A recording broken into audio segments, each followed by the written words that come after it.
डर तो उसको लगता है हाँ जिसके अंदर पाप की वृत्ति होती है। जी। डर उसको लगता है हाँ अगर आपके पास आप व्यक्तिगत सवाल पूछो, जी आपके मार्ग का पूछो जी। या हमारी पूछो, अच्छा। आए हैं हाँ इसके कारण हमने आपको अनुमति दे दी है। बिल्कुल। नहीं, आज तक कोई यूट्यूबर हमारे सामने बैठकर हाँ हमसे वार्ता नहीं किया। बिल्कुल।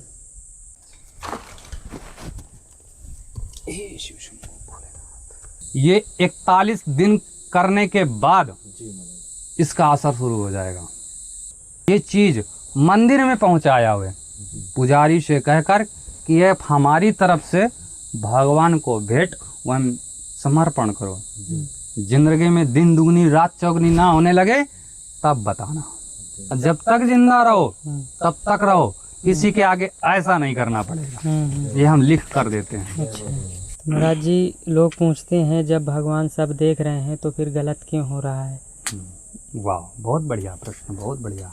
जी। जिस दिन वो संकल्प पूरा हुआ हाँ। उस दिन से ये भेष भी उतार देंगे। अच्छा।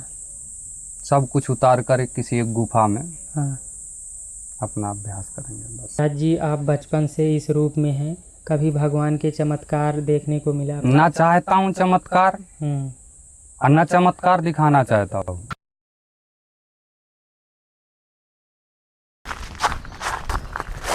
जय सीताराम दोस्तों, मैं आशीष कुमार एक बार फिर से बहुत बहुत स्वागत करता हूं अपने YouTube चैनल रहस्यमय दुनिया में।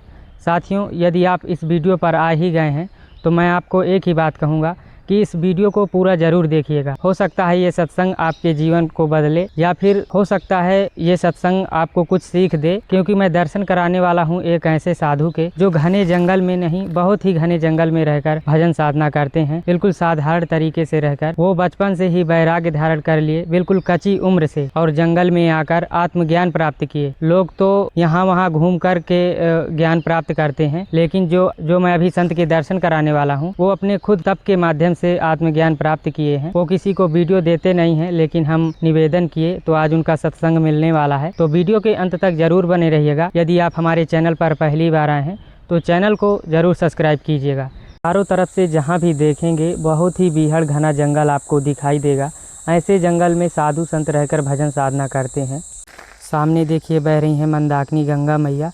कितने ऊंचे ऊंचे पेड़ हैं। यहाँ आने पर मन शांत हो जाता है और ऐसा लगता है मानो समय ठहर गया हो। तो चलिए, ये रास्ता गया है तो चलते हैं महाराज जी की कुटिया में और देखते हैं इस समय महाराज जी हैं या नहीं।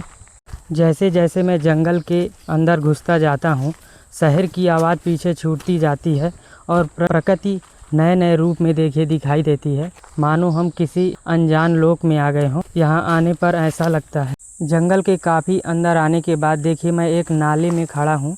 ये बड़ा सा नाला है और ऊपर एक भीट है। यहाँ से देखिए चलते हैं, शायद ऊपर महाराज जी की कुटिया दिखाई दे। रास्ते देखिए कुछ इस प्रकार से हैं। एक देखिए रास्ते में गड्ढा मिला है और देखिए ये रही एक कुटिया जो बिल्कुल साधारण सी लकड़ी और पन्नी की बनी है, और बगल से देखिए एक मचान बना हुआ है। तो चलिए देखते हैं इसमें महाराज जी हैं या नहीं। पास आने पर कुछ इस प्रकार की कुटिया दिखाई देती है। ये देखिए 4 पैरों से एक मचान बनाया गया है। साधु संत ऊपर बैठकर तपस्या किया करते हैं। चारों तरफ से देखेंगे कितना बीहड़ घना जंगल है, और ऐसे जंगल में देखिए ये रही महाराज जी की कुटिया पन्नी की, और देखिए एक मिट्टी से नीचे से बनाई गई है, और एक बड़ा का देखिए एक पेड़ है, और इसी वृक्ष के नीचे ये महाराज जी की कुटिया है। महाराज जी की कुटिया का प्रवेश द्वार कुछ ऐसा है। अंदर देखेंगे तो ये देखिए बिल्कुल साधारण तरीके से अंदर का दृश्य दिखाई देता है। और ये रहा एक लकड़ी का मचान। देखिए ऊपर बिस्तर लगा है महाराज जी का। साधु संतों का जीवन ऐसा होता है। और देखेंगे तो एक ज़मीन के अंदर ये देखिए गुफा है। ये देखिए ये अंदर गुफा बनाई गई है, और महाराज जी अंदर भजन साधना करते होंगे।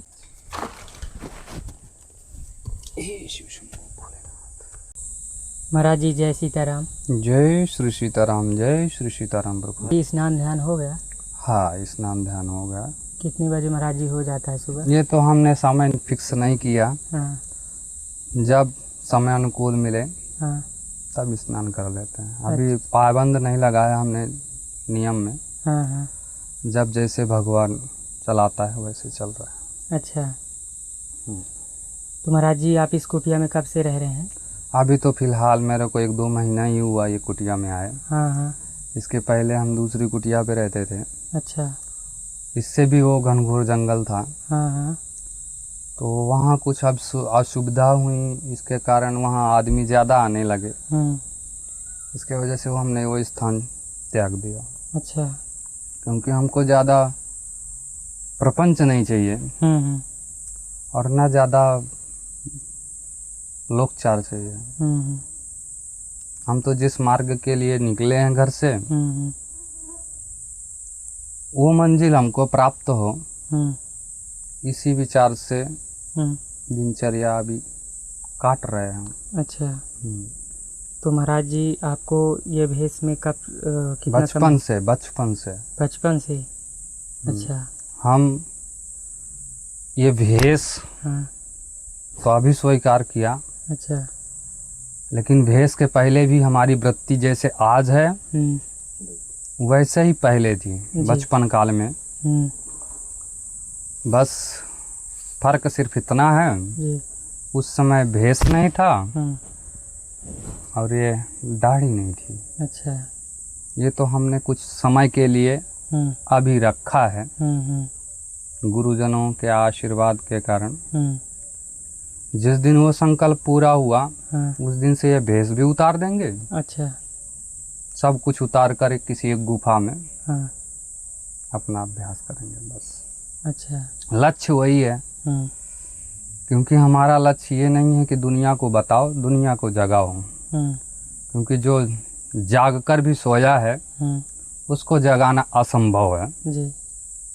जो सोया है उसको जगाया जा सकता है जी। लेकिन जो जाग कर सोया हो जी।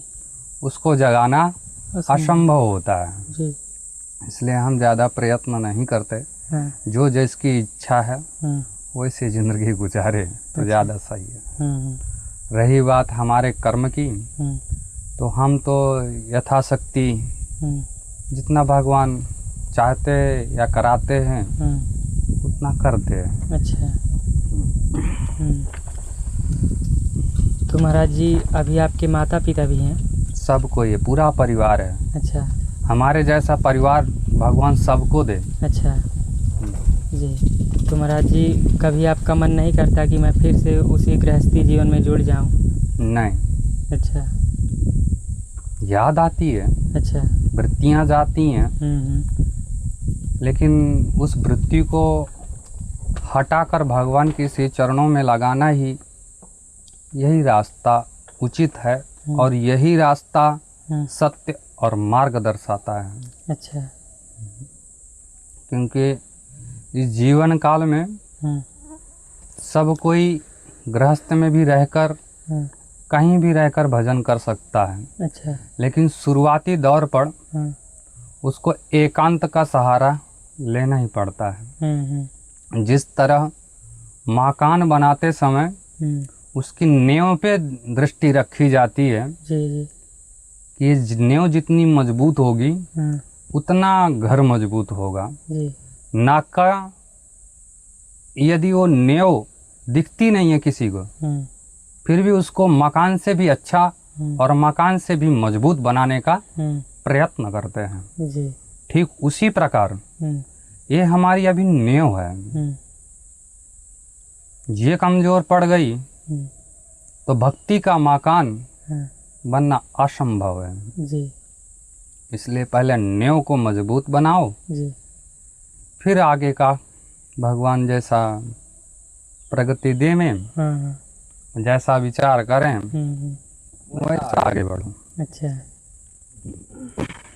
तो महाराज जी आप बचपन से इस रूप में हैं, कभी भगवान के चमत्कार देखने को मिला? ना चाहता हूँ चमत्कार और न चमत्कार दिखाना चाहता हूँ जी।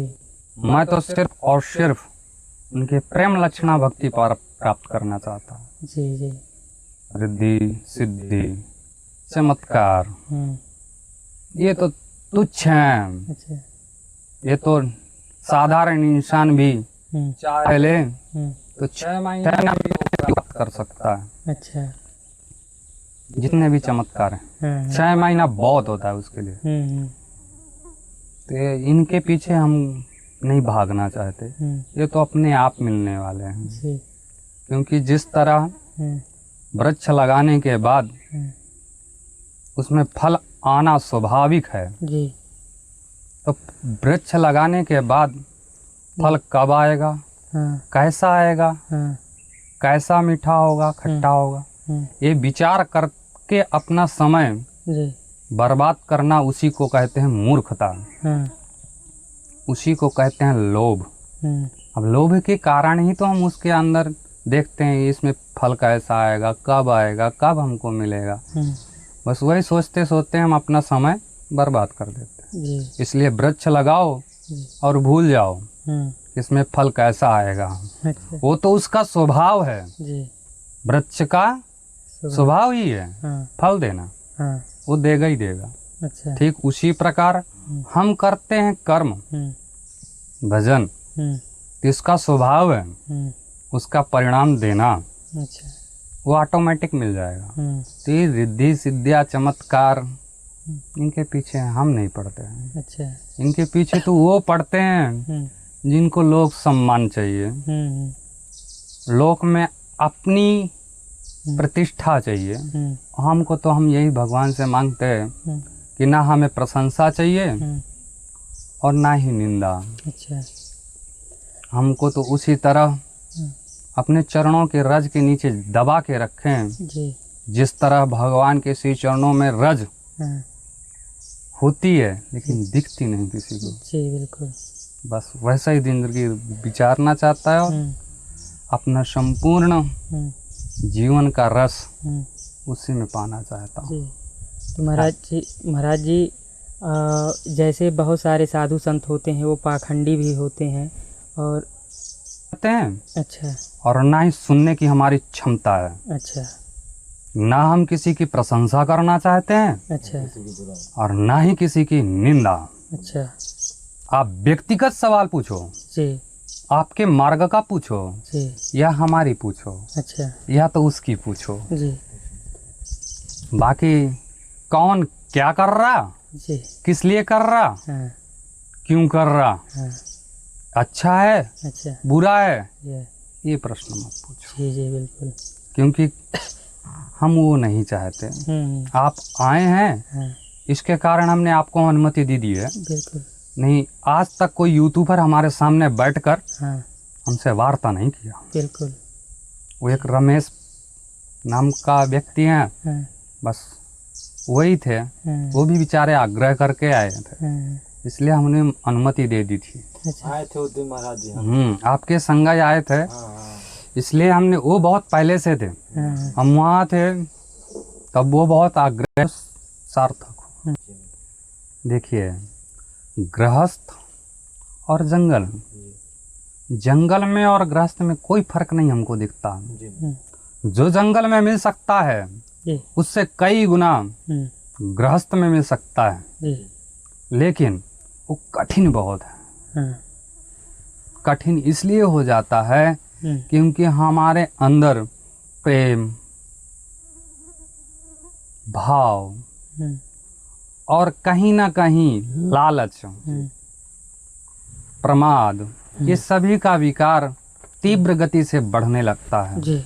इसलिए हमारा मन और वृत्ति वहाँ तक नहीं पहुँच पाती जहाँ तक पहुँचना चाहिए। इसलिए कुछ काल के लिए एकांत जरूरी है। भले ही गृहस्थ में रहकर ही सही, जो व्यक्ति यह वीडियो देखते हैं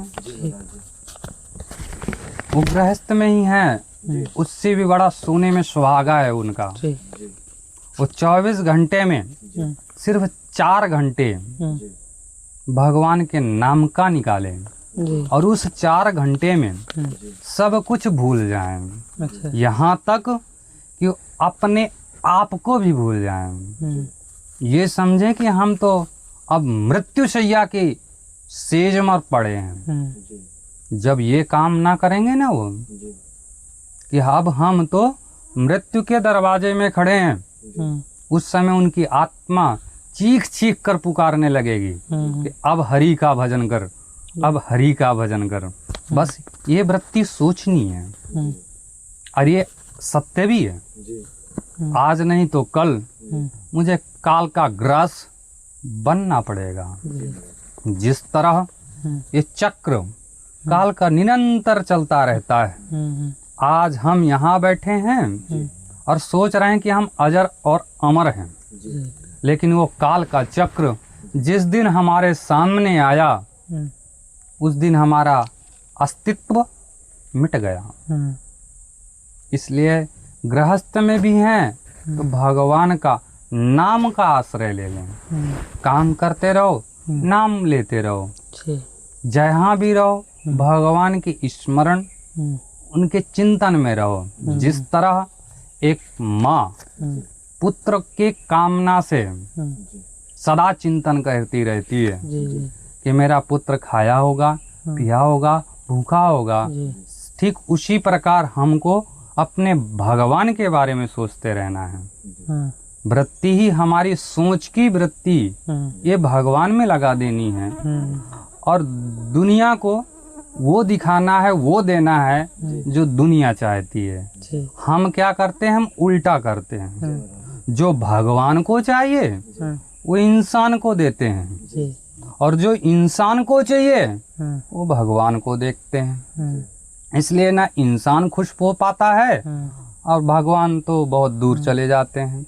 इसका अर्थ है, इसका आशय ये समझो, जिस तरह हम प्रेम तो करते हैं, किसी स्त्री, पुत्र, स्नेह, मित्र प्रेम करते हैं, वो जब व्यक्ति हमारे समय कुछ समय से हमारे सामने नहीं आता तो हमारे अंदर से उसके प्रेम की व्याकुलता उठ जाती है कि यार वो व्यक्ति मुझसे क्यों नहीं मिला। वही प्रेम भगवान से करना है।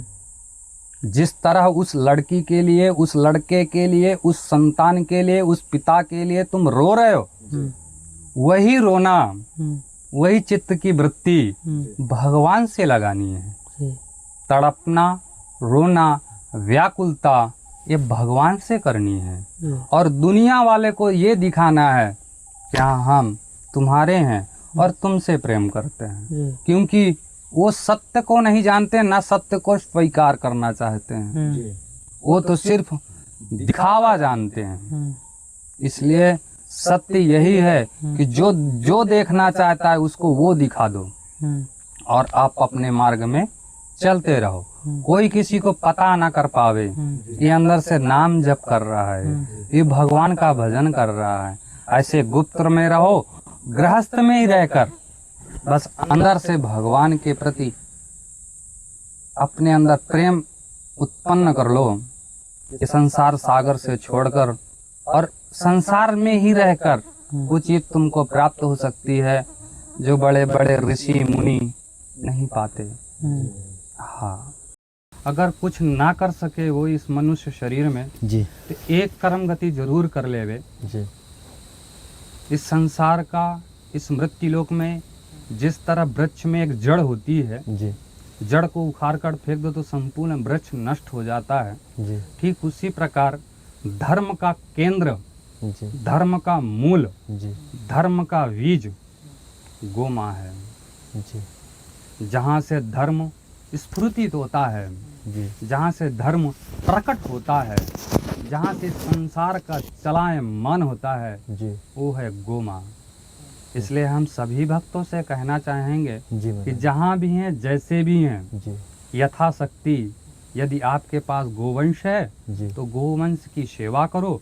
यदि नहीं है तो जितना भी तुम्हारे यथाशक्ति है, जी, पास में जितनी भी गौशालाएं हैं, अपनी अपनी यथाशक्ति सहयोग करके उनका गौ माता का आशीर्वाद जरूर प्राप्त करें। क्योंकि यदि आपसे भगवान का स्मरण, भगवान का चिंतन, रूप, लीला, धाम इत्यादि में भ्रमण नहीं कर सकते तो एक मार्ग रास्ता है कि उस गोवंश की एक बार जी, 24 घंटे में अगर एक बार एक मुट्ठी हरा घास भी प्रेम से पवा दिए जी, तो तुम्हारा 24 घंटे सार्थक हो गया। जय। बस प्रेम भाव से, भक्ति भाव से उसको एक बार खिलाकर तो देखो।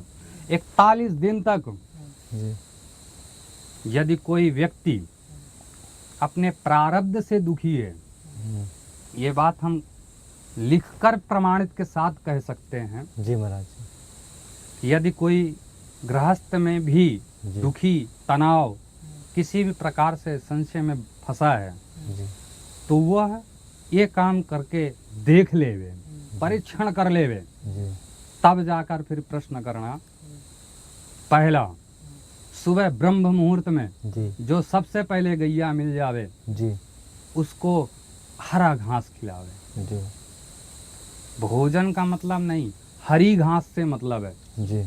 हरा घास लेकर कहीं से भी आवे, नहीं है तो सब्जी मंडी में जावे, बढ़िया पालक, मेथी इत्यादि जो हम अच्छा खाते हैं जी। वो खिलावे। हरा होना चाहिए, हरा घास होना चाहिए, जैसे पालक, भाजी जो भी है जी। जी। इत्यादि, वो खिलाकर जी।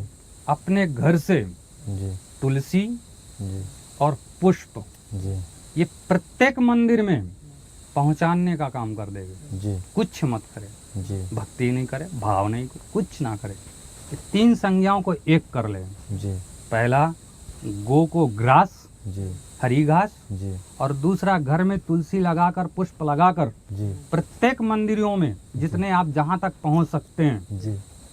सुबह सुबह वो तुलसी और पुष्प, जी। बेलपत्र, दुर्वा, जी। ये चीज मंदिर में पहुंचाया हुए पुजारी से कहकर कि ये हमारी तरफ से भगवान को भेंट वह समर्पण करो। जिंदगी में दिन दुगनी रात चौगनी ना होने लगे तब बताना।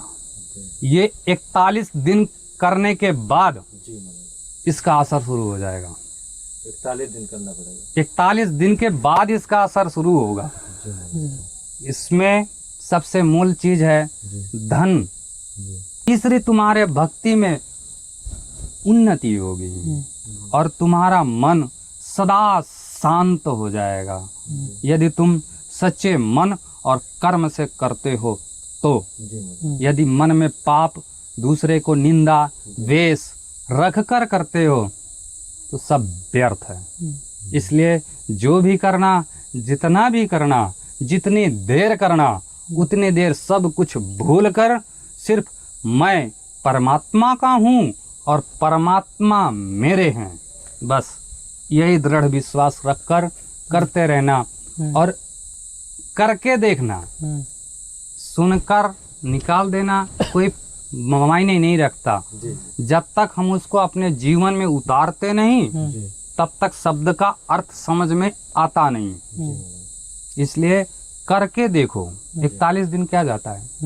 यदि तुम्हारे जीवन में सुखी का किरण न दिखाई दे तब छोड़ देना। 41 दिन के बाद यदि तुमको थोड़ा सा भी तुम्हारी जिंदगी में ये लगता है कि नहीं, मुझे तो थोड़ा सा ही सही सुख की अनुभूति हुई, सुख नहीं मिला लेकिन सुख की अनुभूति हुई, तो फिर उसको मरते दम तक निभाना। इसमें क्या जाता है, सुबह सुबह का काम है, आपकी पूजा बन गई, आपकी सबसे बड़ी भक्ति बन गई। पुष्प, बेलपत्र, दुर्वा और तुलसी, ये प्रत्येक मंदिरों में छोटे हो बड़े हो कहीं भी हो आप पहुंचाना शुरू कर दो, आपका मंगल होने लगेगा। और यदि आप सामर्थ्य हैं तो और इसमें बढ़ा दो, जैसे गुलाब जल और सुगंधित इत्र, इससे भी अच्छा केसर, ये सभी ऊर्जावान हैं।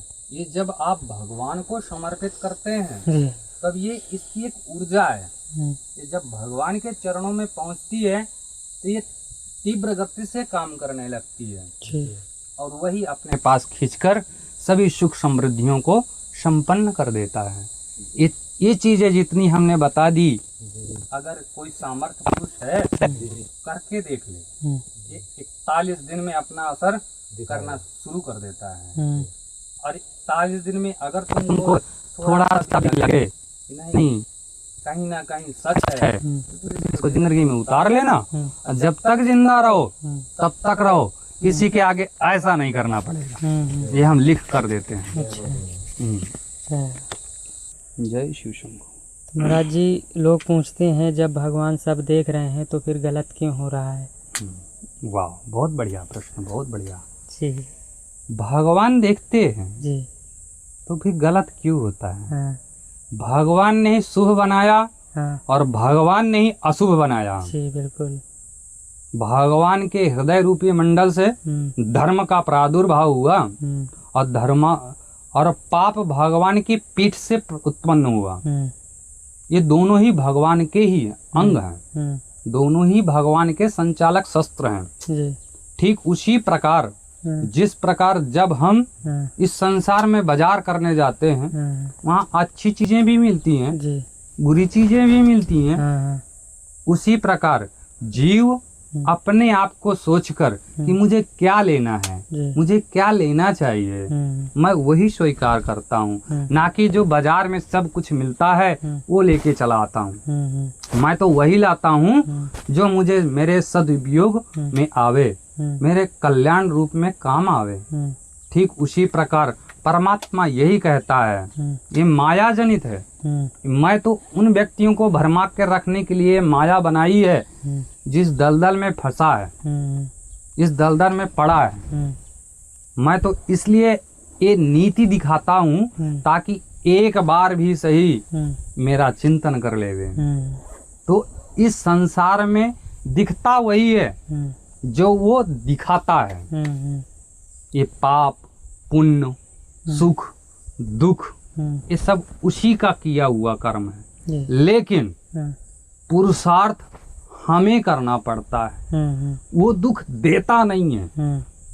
जिस तरह दो घड़ों में, एक में दूध और एक में छाछ भरा है, वो दोनों हाथों में लेके बैठा है।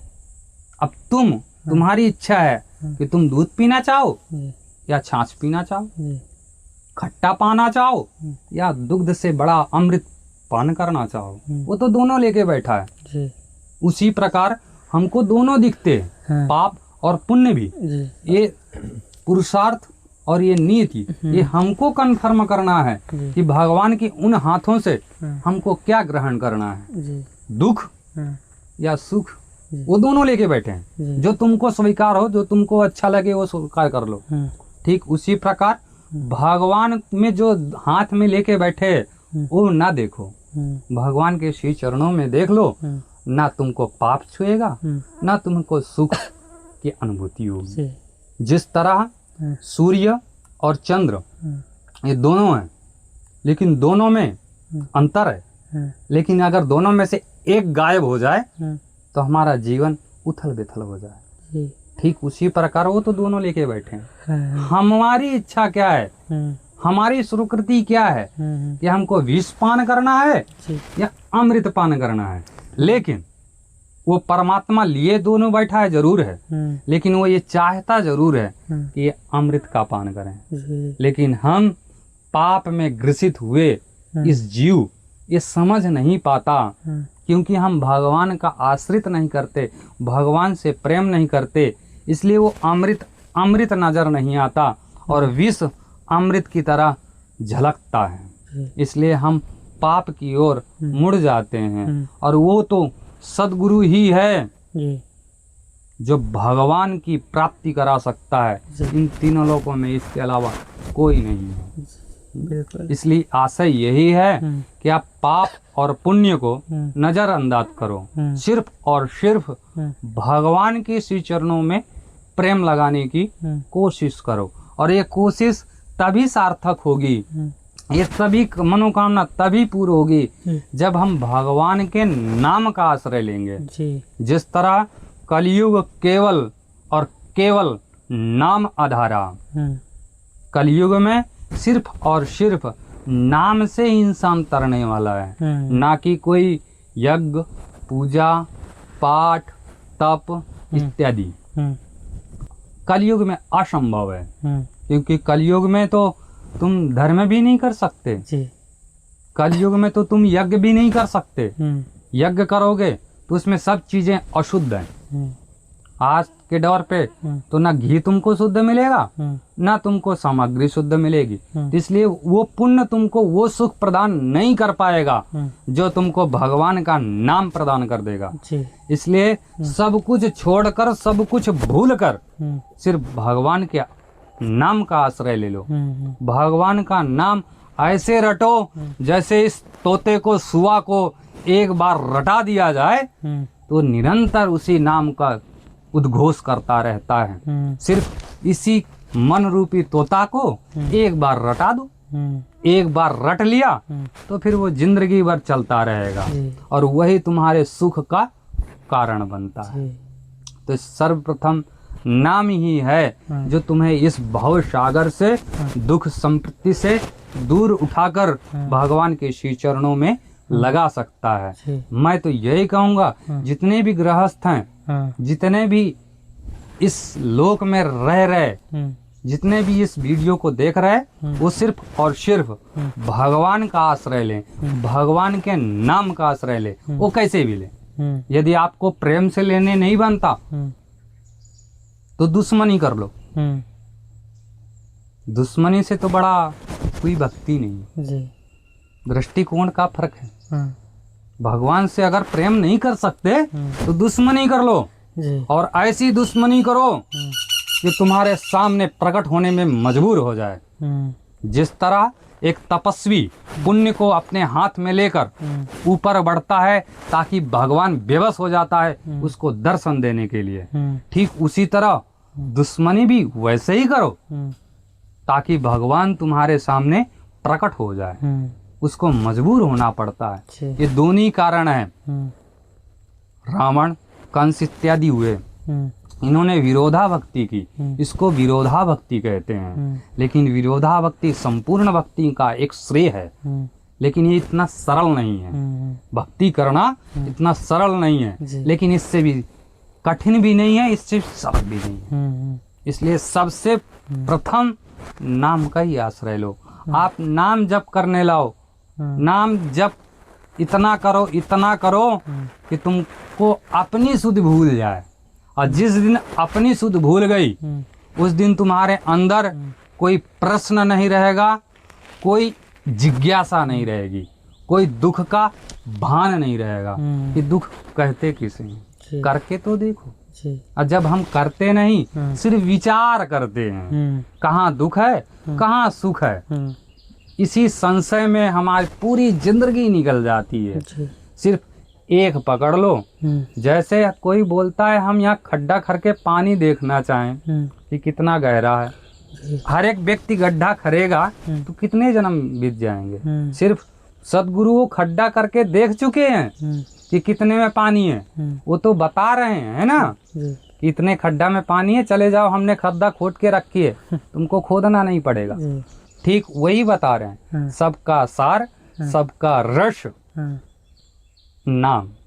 नाम ही है जो पकड़ लो तो भव भेजा से पार हो जाओ। सभी से हम यही प्रार्थना करेंगे कि घर बैठे ना ज्यादा समय भी दे सके तो कम से कम 24 में 4 तो देना ही चाहिए। बिल्कुल। जय श्री सीता, जय श्री सीता। तो महाराज जी, आप ऐसे जंगल में रहते हैं, आपको डर नहीं लगता है? डर तो उसको लगता है जिसके अंदर पाप की वृत्ति होती है। जी। डर उसको लगता है अगर आपके पास मैं आपको माँ बाप को खड़ा कर दूं तो क्या आपको भय लगेगा? नहीं। तो हमें ऐसा ही लगता है कि हमारे भगवान हमको देख रहे हैं, हमको कोई हिंसा नहीं कर सकता हमारे साथ जब तक उसकी इच्छा नहीं होगी। और जिस दिन उसकी इच्छा होगी तब तक कोई चाह कर भी हमारी रक्षा नहीं कर सकता। इसलिए उसके भरोसे रहो, जहाँ भी रहो उसके शरणागत रहो।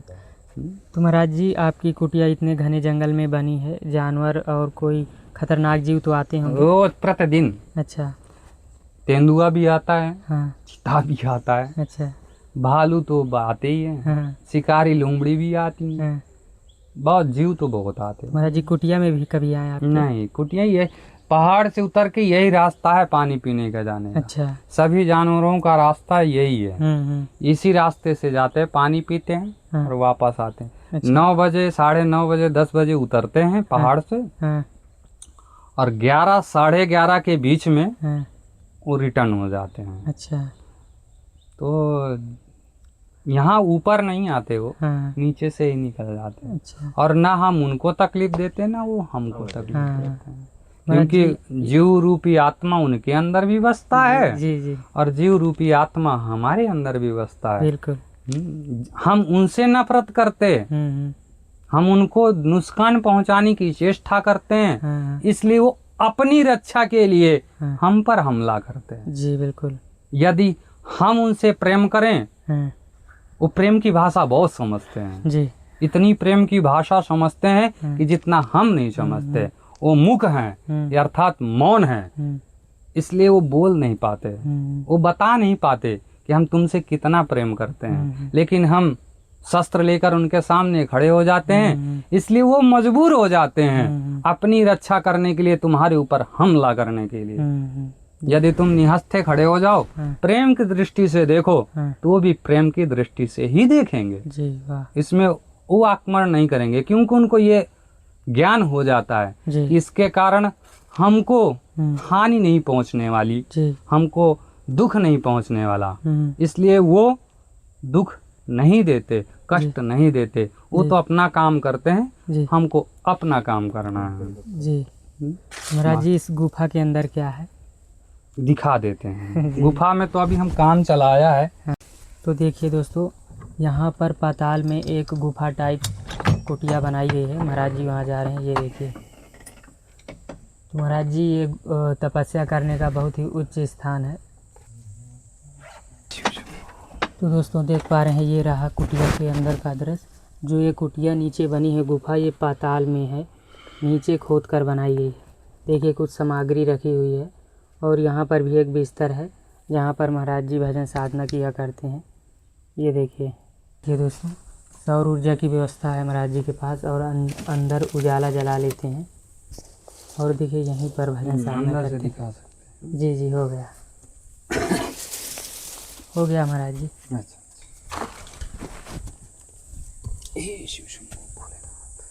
चलिए महाराज जी आज्ञा दीजिए। आप किसी को सत्संग नहीं देते हैं, लेकिन ये तो हमें सौभाग्य प्राप्त हुआ ऐसे जंगल में। ऊपर वाली की करनी है। जी जी। सब ऊपर वाले का, जो लोग देखेंगे उनका भी बहुत कल्याण होगा। और सब उन्हीं का, माया का आया है। बहुत